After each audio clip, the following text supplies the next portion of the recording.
So, hello everyone. I think we're live on Facebook at FestivalYA Festival. I'm Alexandra Florescu from Nemira Publishing House, and it's my absolute pleasure to introduce to you Sophie Jouhanneau. I really hope I said your name correctly. You did perfectly well. My French is really rusty. No, this was great. Better than most people here in the US.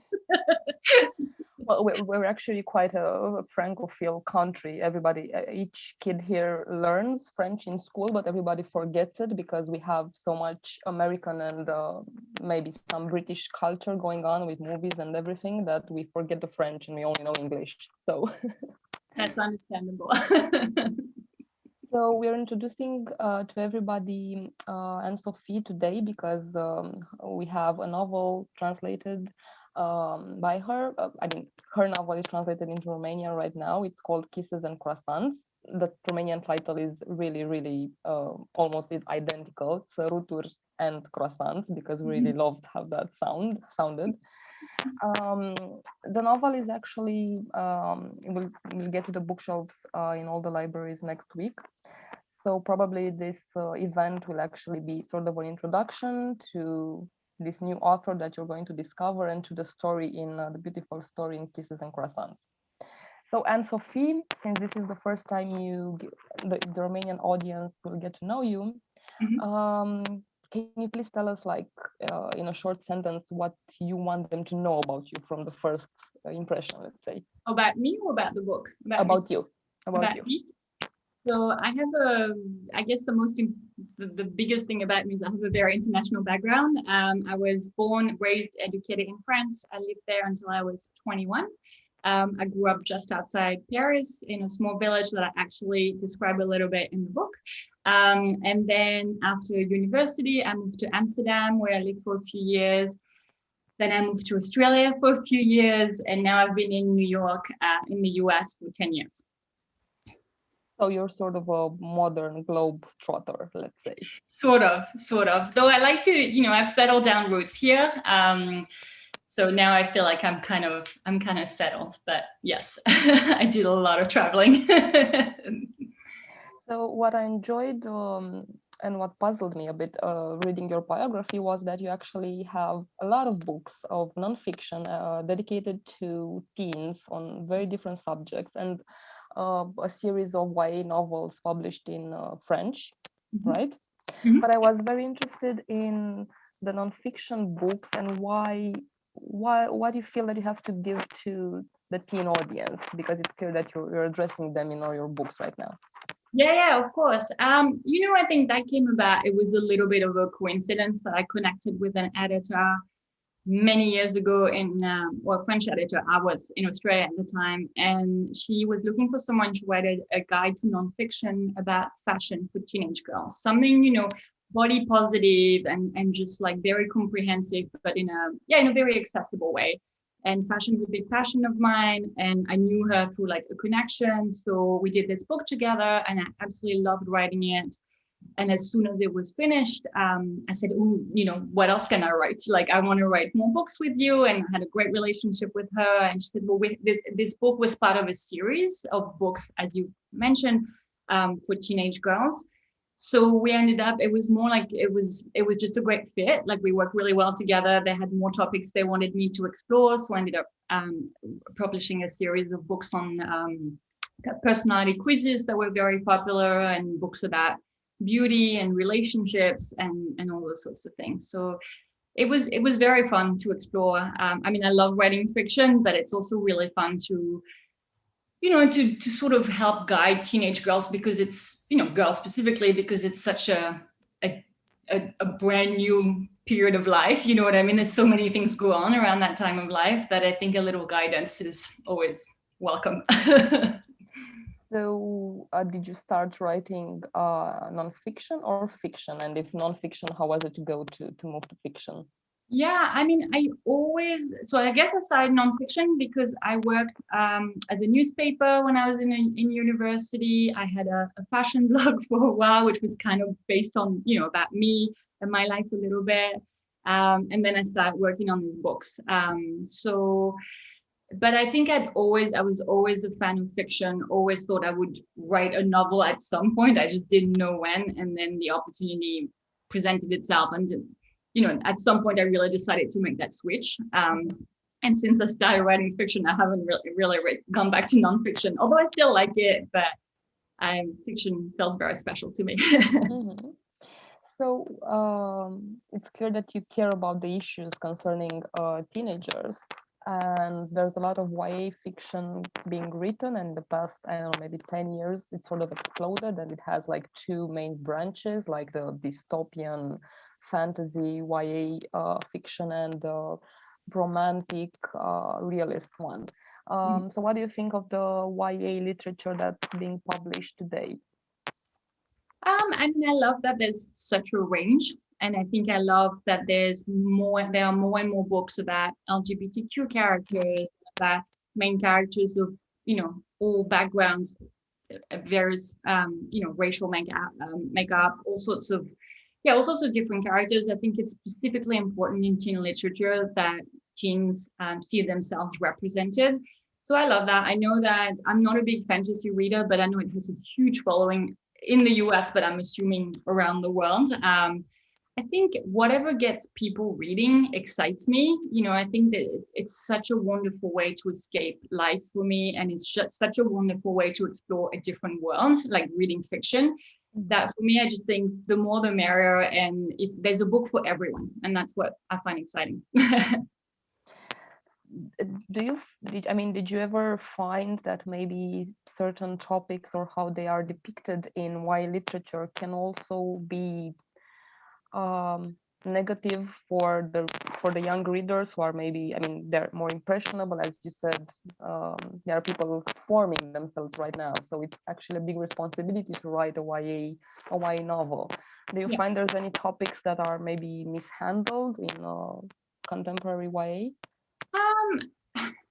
That's a very good question. I'm not sure. I don't think I read, I read a lot, but I don't know that I know enough. I think I try to stay away from stereotypes. For me, like the mean girl stereotype is one of the most classic one. I think I'm very sensitive to how girls are depicted. So I think they can be, but I think for any book that mishandles a topic, there's 10 more that do it well. And I think it is the job of publishers and other authors to really help shine a light on those books that can really, help and support teens, I think. Because as you know, there are hundreds of books published every week, and some, a very small number of them get a lot of attention, but there are loads of books that don't get noticed as much. And I think it's not necessarily a reflection on quality, right? It's just some books get more marketing attention than others. So I think it's also up to the adults to help teens find the right books for them. To help them navigate, yeah. So Kisses and Croissants, let's make a short introduction to the story as well. Tell us what it's about. Yeah, sure. So Kisses and Croissants is about Mia, an aspiring ballerina from the US who moves to Paris for a summer intensive dance program. She has 6 weeks to snag an audition with the American Ballet Theatre. So she's going to Paris to just focus on ballet, ballet, ballet. But of course, it's Paris. It's a very romantic city. And the moment she arrives, she meets Louis, a very, very cute French boy. And together they explore the city.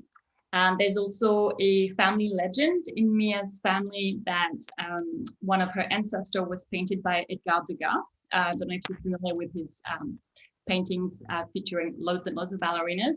So Louis gets very excited by this legend and offers to help Mia find the famous painting. So it's a story about ballet, it's a story about dreaming, it's a story about Paris, about friendship, maybe love, we don't know. Lots of sweets, but also a sort of art mystery and family legend. Let's take them part by part. So did you live in Paris yourself? I know you were born in France, but Paris particularly or not? I didn't. And I think that's one. So I grew up just outside, like 40 minutes outside of Paris, and we used to go, frequently. But I think I always had that feeling because I grew up so close and yet never lived there. I always had that feeling that it was such a a beautiful city. I always loved it very much, and it felt like a dream to me. Like I felt like I was just on the outskirts of like this most beautiful city.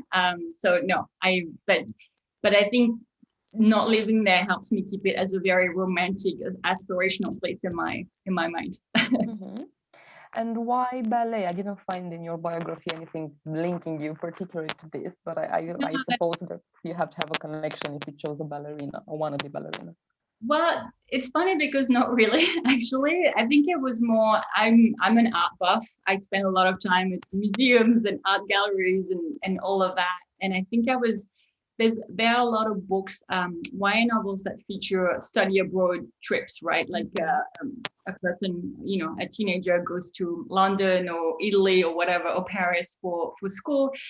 And I think I just wanted to do something a little different. I wanted this to be a very summer story, summer-centric story. And I just like I spent a lot of time thinking about the artistry of ballet with the beauty and romance of Paris. And the more I thought about it, the more I realized, there are 2 opera houses in Paris. Degas was obviously from Paris, and all of these things together, to me, made sense eventually that she was I would be a ballerina. Mm-hmm. So how did the idea shape actually in your head for the entire story? Did it start from a Degas painting or? No, I think for me it started really much about a love story in Paris that is a love story with Paris. Mm-hmm. I think it was very much what I had in mind all along as I was writing. It was about, I love this city very much, and I just think like falling in love in such a romantic city is just like the cherry on top of the cake. And I think that's what was always in the back of my mind while I was writing. Mm-hmm. So you've lived in Australia and now you live in the US, and I know that Paris and France they are so differently perceived when you go outside of Europe. So I wanted you to ask which were the most, the funnier or most annoying misconceptions about Paris or Parisians or France that you encountered. Oh, there's so many. I know. Sorry, my light just fell off. Sorry about that. Sorry, never mind. The biggest misconception, it's a really weird one. It's that French women don't shave their armpits. I don't know, or don't shave at all. Like, it's one of the, I don't know where it came from. I'm sure it comes from somewhere, like most misconceptions, they have an origin story. But that's a really bizarre one. And I think I feel like most stereotypes I've heard about French people are true in some way, but there's always more to the story, I think. Mm-hmm. So dancing and of course ballet as well is a very, as beautiful as it is, a very competitive and very fierce world, as we know from the movies, or if we have friends doing that. And that precisely, I think in the first 2 pages, Mia encounters like her nemesis when she arrives in Paris. She encounters the girl that somehow, might be better than her or might take her place. So how do you tackle that competition between teen girls in your book? Yeah, that's a great question. There are a lot of books about ballet that really focus on that competitiveness in a really negative light, right? Mm-hmm. Like the girls are really mean to each other. I mean, I'm just oversimplifying just to go fast, but there are a lot of stories of girls just backstabbing each other, and I think I knew this story was going to be very romantic, very upbeat, very light, and I think I wanted that reflected in the relationship between the girls, and I just thought, yes, the competitiveness is just there in ballet. That's just there's that is what it is. It's the reality, but I just really wanted to see like, how can girls also be like supportive of each other, and how can they just have that they're all there sharing the same dream, and yes, they're in competition with each other, but also does it really matter at the end of the day? Like, it doesn't, you can also support one another. I think I see that in my group of writer friends. Like, we tend to, I don't think we're in competition the same way that ballet dancers are, but there is that very supportive environment that I experience with a lot of female authors, and I just really wanted to bring that to this story, I guess. There's also the question of family legacy, let's say. So we said already that there's a sort of a family legend that a relative of Mia was painted by the guy. She was at the Bolshoi Ballet House, if I'm not mistaken, right? Well, no, she was at the Paris, the ballet. That are you talking about Audrey's mom? Was that the Vosges? No, well, Mia's grandmother. Yeah, so she was at the Paris Ballet. Okay. Oh yeah, right. And at Bolshoi was Audrey's mom. So I was wondering how, I mean, that can be something beautiful to follow the dream of someone in your past, in your family past, but it can also mean a lot of pressure, and that's obvious sort of from the first pages of the novel with the relationship of Mia and her mom. So what's that all about? You know, like we just discussed, ballet is a very competitive environment, and there are many people who have that dream. So that means there are very few people who make it. And I think a lot about when you have a dream that seems a little impossible, how do you justify to yourself that you're going to pursue this maybe for 10 years before you make it as a ballerina? Loads of ballerinas start very, very young, right? So they might spend 10 years dancing every weekend, most nights, without knowing whether there will be a professional ballerina one day. And I think thinking about that, I thought, well, like I said, how do you justify to yourself that you're going to do that? And one way for me was, if you feel like it's in your blood, if you feel like if it's in your family, if you feel like you are destined to do that, I think it helps, well, at least it helps Mia think, okay, it's not that impossible because I have it inside me. I just need to work hard for it. So I approached it more from that perspective, I think. Mm-hmm. Is there any, I don't know, real inspiration for Mia? Is there anything from you in Mia?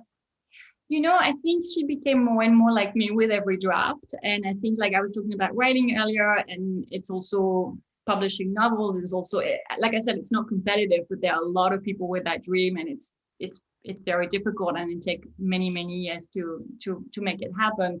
So I think the way she chases ballet is it's somewhat similar to the way I chased, or still chasing, publishing. You know, like just with a lot of passion and love and dedication, and just feeling like this is what she's meant to do.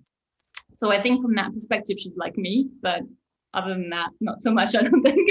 I don't dance. You said already that this might be like a love letter to Paris, and I was wondering which are the most beautiful spots you're taking the readers through Mia's steps in the novel. Well, there are many, but like the highlight reel. So there's a few museums that she goes to: Musée d'Orsay, Musée de l'Orangerie, which is the circular one with the circular Monet paintings, which is just such an amazing building on top of the art that's housed there. They go through the Tuileries Gardens. Sorry, I'm like trying to say it with an English accent. The Tuileries. Which is one of my favorite parks in Paris, although there's so many amazing parks in Paris. The Luxembourg Gardens is one. They go on a boat trip down the Seine, looking at the Eiffel Tower, which is it's very touristy, but it's also very romantic. And one of my favorite, I don't want to spoil it, but they go around Montmartre at some point, and then they end up at the Mur des Je t'aime. I don't know if you've heard of this. I know you read the book, but so it's a wall, it's a tiled wall where I love you is written in every single language, or many languages. And it's on like the most beautiful street in Montmartre, which is Rue des Abbesses. So that's, that I love that spot specifically. Again, very touristy, very cliche, but touristy for a reason. Well, it's like a Babel Tower, with all the languages. So we have one question from a reader, from Madalina, and it concerns the process of writing, because of course, as I said, our readers probably haven't got the book yet. It's going to be released next week, but they're always interested in knowing how writers write and how they do their job so beautifully. And she's asking, how was the process of writing in another language different from your main one? How hard was it, and what advice would you give to young writers trying to write in another language too? That's a great question. I actually wrote an essay about this, which is published in Writer's Digest. But if you want to Google it, you'll probably find it. But to answer your question, it took me many, many years. I think what really helped me, well, I lived in Amsterdam and I worked in English. I think really immersing myself in English is the short answer, is living in foreign countries where I worked and lived in English. And then obviously I lived in Australia, and then obviously now I'm in the US. And I think really immersing myself by reading, by watching TV shows and movies, by having a job that, I worked in advertising for several years where I only worked in English, that really helped. And then really consciously trying to build my vocabulary, because I think there's this idea that you should like just absorb language around you. But I think if you want to be a writer, you really need to master the language. And that to me means like really always looking at growing your scope, basically, like adding more tools to your toolbox as a writer, essentially. And I think I didn't find it so hard. And I found it hard to get to the level of English that I felt confident enough to write fiction in English, that is for sure. But I think then the process is the same. Storytelling is the same. How you create characters, how you tell a scene, it's the same. So I think it's just feeling confident enough to just really use the language. And the only way you do that is by trying. You start writing a page in English, see how you feel, see what words you can't find, and try to find them. Like, I think my biggest thing was I didn't want to not understand something or to not find the word. You can find the word. Like, it might take effort, but you can. Great. So just perseverance and immerse yourself into that language however you can. Yeah. It's great that we have another question, this time live, not written, from Amalia. Amalia, please. Go ahead. Hello. Sorry, my mic was not working. Okay. Since I haven't read the book, I can't ask very specific questions about the book, but I'm wondering, the character of Mia, she seems so complex and interesting. How did you come up with her, and who was she inspired by, if she was inspired by anyone in particular? She wasn't really inspired by anyone in particular, but I think what's so rich about Mia is she has this whole family legend behind her. She's been, from a very young age, she's heard stories of her grandmother, her mother, her grandmother, her great-great-grandmother, and the whole lineage back several centuries. And I think I think it's what kind of shaped her, feeling from a very young age that she was destined to become a ballerina. And I think something really switches in her when she moves to Paris, when she realizes that, yes, you can have dreams that you work extremely hard for, but there's also life, and there's love, and there's cute boys. And I was very careful not to make her choose. Like, I don't think that's much of a spoiler, but she's very dedicated to ballet. And I think much of the novel is her learning that you can have your passion and your dream and also have a life. Like, it's a challenge, and it's an everyday challenge essentially that she faces. But I think it was an interesting question for me to explore throughout the book through her. I don't know if that answers your question. Thank you, it really did. And a follow-up question, since it's called Kisses and Croissants, what's your favorite pastry dish or dessert? Yeah, that's a very good question. I love that question. I get it a lot. So I love pain au chocolat, which is, do you know what that is? Okay. It's essentially a rectangle shaped croissant with chocolate in it, which, for me, anything with chocolate really is the short answer. I love éclair au chocolat, which is another French dessert, like creamy dessert pastry, I guess.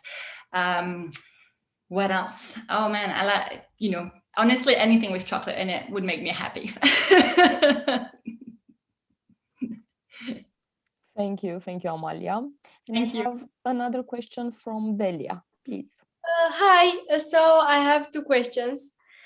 If you could change something in the book, what would that be? Oh, that's a great question. And I am going to disappoint you, but I don't think I can answer it. I think here's the reason why. I feel like the second I finished writing this book, so I finished writing it, to give you an idea, I finished corrections on it in early 2020. And, you know, as you change as a person, you grow. I've written another book since then. And yes, sometimes I think about, oh, I wish I could have done this. I wish I could have done that. But I think I could spend the rest of my life thinking about what I would change in this book, but I can't do it. It is, you know, as it is with its imperfections. So yeah, so I don't think I want to think about that too much. And I don't want to spoil the experience by telling you, oh, if I could go back, because I can't. Sorry, that's a roundabout way of answering. And which was the hardest part to write? So the ballet scenes were quite challenging to write, because as I mentioned before, I am not a ballet dancer, and I was very lucky to have a lot of people around me who were ballet dancers. So some people on my editor's team, some friends. There are so many YouTube videos out there that I really could like pause and like, you know, really analyze the steps so I could best describe it. But it's such a visual art. And I think I just, you know, it was very challenging to describe it as well as I could and not make it boring. Like she moves her leg like this, you know, like, so that those scenes, and when you read the book, you'll see there's a lot of dancing and a lot of ballet in it. And those scenes were they took a lot of drafts to get right. Thank you so much. Thank you. Thank you. And another question from Andrea, please. Hi, so I have two questions. What was your favorite part of the book after you finished writing it? The first one. That's a great question. So there's a paragraph, I don't know what chapter it's in anymore, where I talk about kisses and croissants, surprisingly, that I really, I wrote. It was one of those paragraphs that just came to me fully formed. And as I was writing it, I could really feel that it was going to be, you know, a good moment in the book. I don't want to spoil it. So that's one. And it comes after the moment where Mia and Louis are in Montmartre. I won't say no more. The other one is the first chapter I ever wrote was the scene where Mia and Louis meet. I believe now it changed a lot, but I believe it's in chapter 5 now. And it was just such a fun scene for me to write that I loved. I really leaned into the romance in that scene and I played with it a lot. And because, you know, I wrote it first, it went through many drafts. So I still love that scene. And what do you think was the main reason the principal character is put in this situation in conquering her fears with a ballet? Sorry, I don't think I understood that. Can you repeat? So what do you think about the main character and her fear? I don't think it is put right, the fear of competing with her, that enemy, that girl.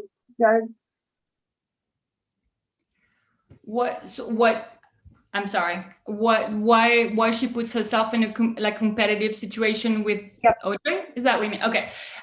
So Mia and Audrey know each other from before the book. So they were both like live in the same part of the US where they met each other throughout many ballet competitions. And so she arrives in Paris and realizes they're roommates. This is a little spoiler, but it's from the start of the book. And I think, well, I don't want to spoil it too much, but they dance Swan Lake throughout the book, and the final audition will be, you know, a performance of Swan Lake. So they're sort of competing for one of the roles in Swan Lake, and I think Mia quickly realizes that Audrey is a better dancer, has more chances to be, you know, to get that role than her, but she wants it so badly as well. Yeah, I don't know if I could say too much more than this because I'm worried about spoiling it. But I think as you'll see, like they learn throughout the book that you can be in competition, you can be enemies and friends at the same time, and you can learn from each other's differences. I'll leave it at that. Thank you for your questions. Thank you. Thank you. Okay, so until anyone else has anything else to ask, I have a few questions left. Yeah. so maybe some readers imagine that, you know, the writing process is something magical, and you sit down and you write the book and you live with the characters and it's all magical and pink and nice. But actually, after you write it down, then comes the editing part. You know, going back, changing things, making them more coherent, and so on. So how, for this book, how was it for you, the first draft versus the editing?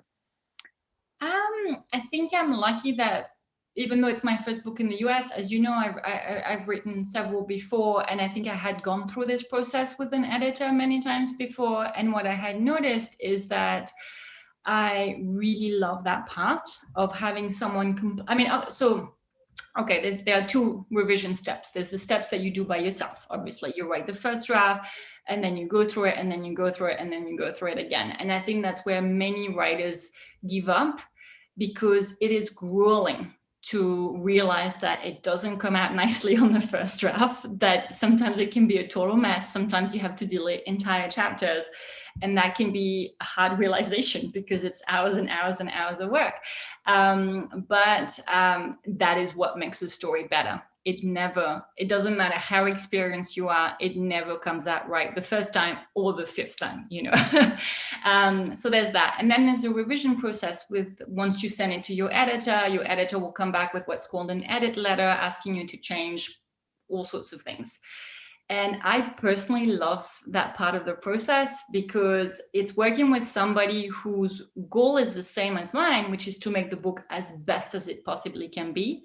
But this is someone who is not as emotionally attached to the book as I am, and sees it from a very different light. And, you know, it can be a difficult conversation, because sometimes they'll ask you to change things that you don't want to change. But in my experience, I've been very lucky, but they're often right. So I think it's just, for me, it's just a really exciting part of the process to hear from someone else what I can do to make my book better. Does that answer the question? Yes. And now I was wondering, from how long did it take from the moment you had the first idea for the story of Kisses and Croissants until you held the book in your hands? Oh, sorry. How long did it take? Sorry, I got distracted. From the moment I have something beeping in the background. From the moment you started writing the novel until you actually held it in your hands. Oh, okay. That was 4 years.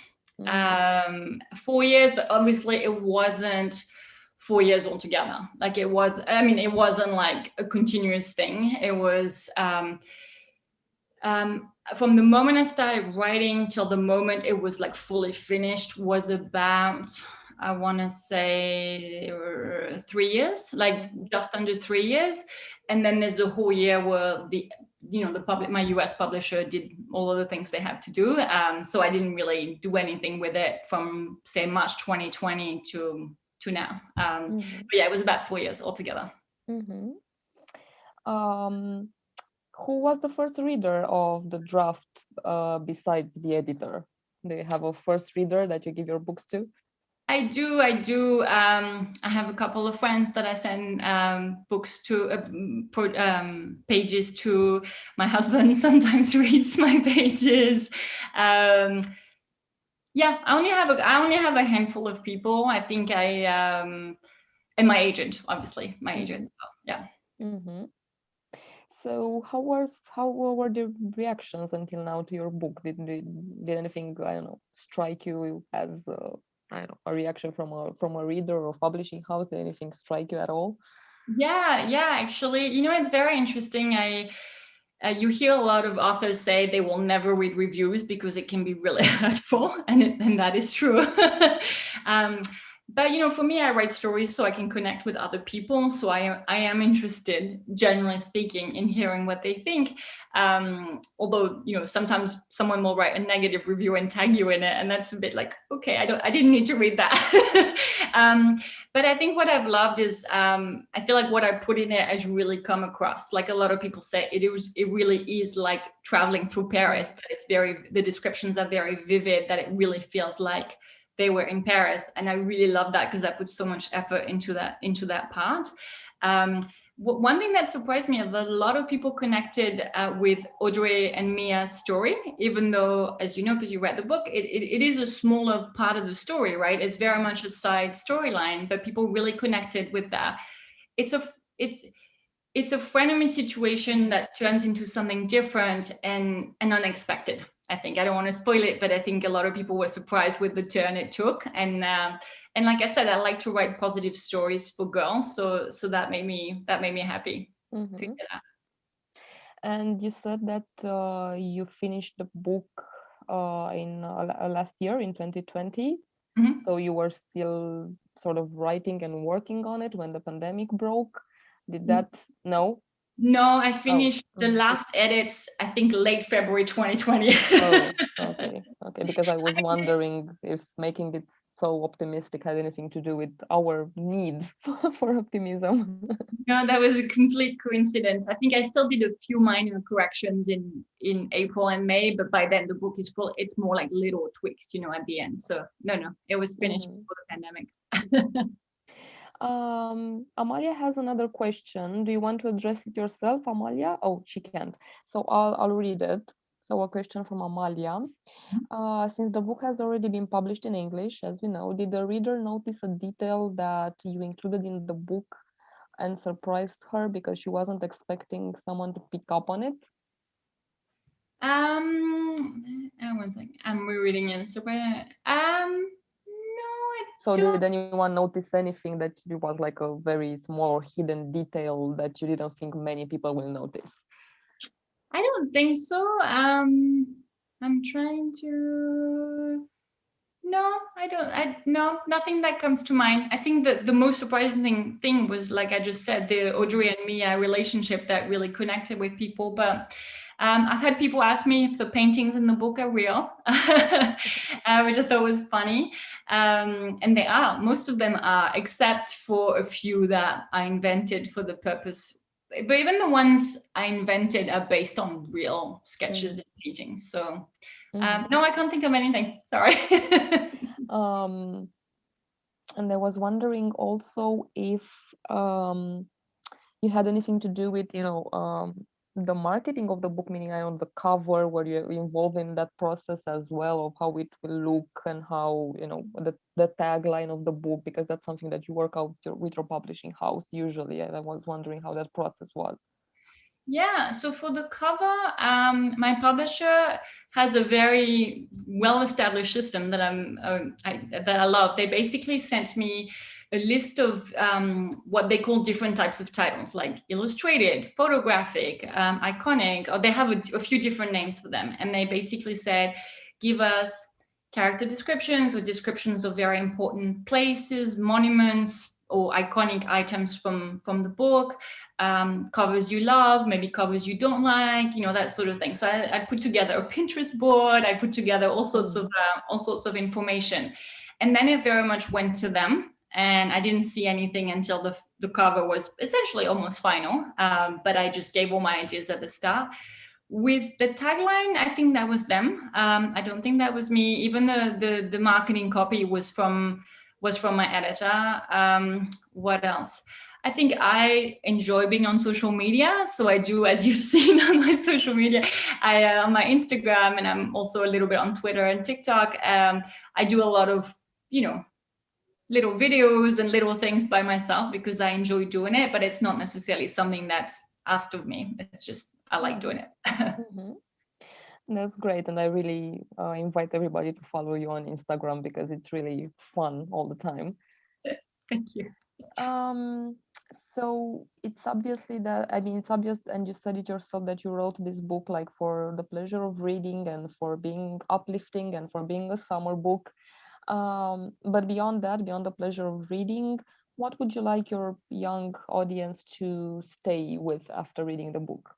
Yeah, I think ultimately, Kisses and Croissants is really a story about chasing your dreams. And I think there are a lot of people in your life that would tell you that you shouldn't dream too hard, that some dreams are really, really hard to make happen, that some things you might want, like I said, very competitive, or they take many years of hard work to accomplish. But I think for so many of us, it's the chase that's exciting. You know, it's like feeling something that you want deeply in your heart and going after it. And for all the people that would tell you don't do it, I want to be the one who tells you do it, you know, try it. Even if it's crazy, even if it seems completely impossible, you only get one life and you might as well spend it trying to go after something that really means something to you and that really makes you, you know, your heart beat a little faster. I think that's, for me, that's the takeaway from the story. Chasing your dreams. Yes. So if there aren't any more questions from the audience, I have two more questions, which are not related to the book, but are related mostly to you. So any great writer is also a big reader. And if you were to choose like 3 books you could reread for the rest of your life, which would they be? Wow. Oh, that's a great question. I wish I thought about this in advance. So there's a book that it is available in English. It's from a French author, Émile Zola, a very well-known author from the 1800s. I'm terrible with dates. It's called, in French, it's called Au Bonheur des Dames. I know you said you're Francophile culture. In English, it's called The Lady's Paradise. And it's about the birth of department stores in Paris. And it's a love story. And I've reread that book a bazillion times. Like my original copy, like the pages are falling off. So I love that book very much. I read very, very widely. The next up would be Gone Girl by Gillian Flynn. So a very different type of book than Kisses. I just love the complexity of, maybe it's a little bit, I don't know how old, it's not for the youngest set of the audience, let's put it this way. But anyway, I love the complexity of the female character. What else? So I'm looking, I have some of my books with me here. One book I read last year, which I absolutely adored, was Beach Read by Emily Henry. It's just, it was the perfect book for summer, a pandemic summer. You know, it was just very light and lighthearted and just very fun and frothy love story. I love Americana and I won't be able to pronounce her name, so I'm Me not neither, going. but it's translated into Romanian. Okay. So you know, it's just a very interesting immigrant story, I think, which I'm always drawn to. So yeah, I mean, I could keep going, I think, but I think you asked. No, but that's great, and that is very different 3 reads, so I love it. And we have 2 questions from the audience. The first one is from Madalina, please. Hi, it's so nice to meet you. My question is, if you were to suggest any song for the readers to listen while reading to Kissing and Croissants, what song would it be? Oh, that's such a great question. I actually put together a playlist for Kisses and Croissants, and I don't think I've shared it anywhere yet. There's a song by the Chainsmokers called, I think it's just called Paris. Oh my God, I love that song. Yeah, this is a great song. I really, really like it. I love the song in Swan Lake of the dance of the little swans. I mean, that's a very different type of song, obviously. But I just love the rhythm of it. And I listened to it a lot while I was writing the book. And then, so there's a few songs by Edith Piaf as well in the story. And you know, the other one I really love is, you know, Stromae, the Belgian singer. He sings in French. I don't know if it's popular in Romania, but he has a song called Alors on danse, so we dance. And it's just like the perfect song to dance to, I think. So I love that one as well. Thank you so much for answering. Thank you. Yes, we definitely need the playlist for when we read the book. And we have another question from Bianca. Hi. My question is, what inspired you to write Kisses and Croissants? That's a great question. I think I talked about it a little bit earlier, but one thing I really I'd always wanted to write a love story set in Paris, because I know I'm really biased, but I love the city so much. I think it's so romantic. And I think just walking down the streets of Paris, I feel like I I want to be in love, you know, like I feel like that myself, but I feel like everyone should want to feel like falling in love when they're in Paris. So I think I really like the idea of having like a really beautiful romantic summer love story set in Paris. Thank you. Thank you. Thank you, Bianca.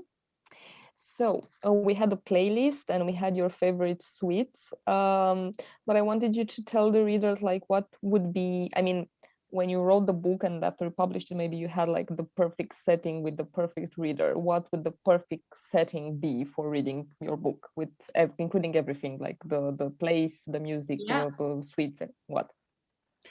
Well, I think you should read it in Paris. I think you should read it at a terrace of a cafe with an espresso and a croissant on the side, and while looking onto the street, like people watching, which is the main reason people sit at terraces in Paris.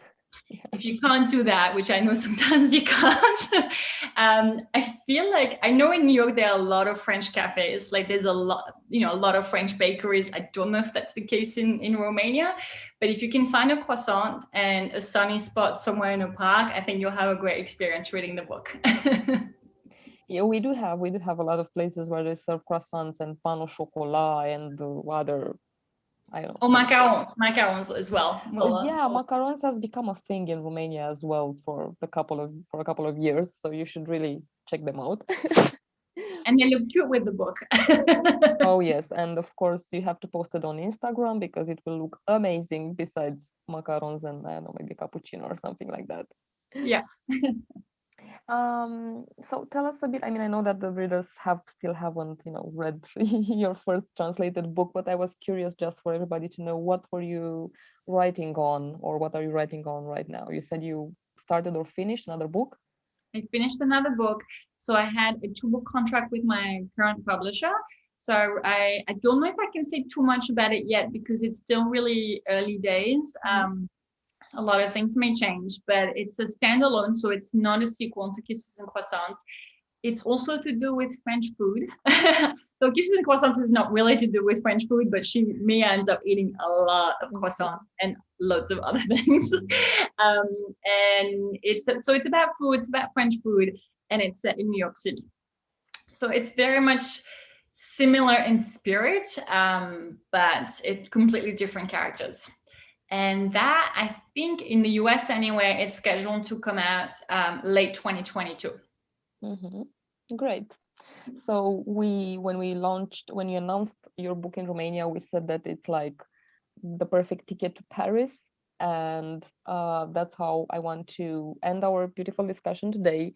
Invite everybody to go to Paris, following Mia's dancing steps and the scent of fresh croissants and coffee and the beautiful sights that we know from postcards of Paris, but that we can read about here.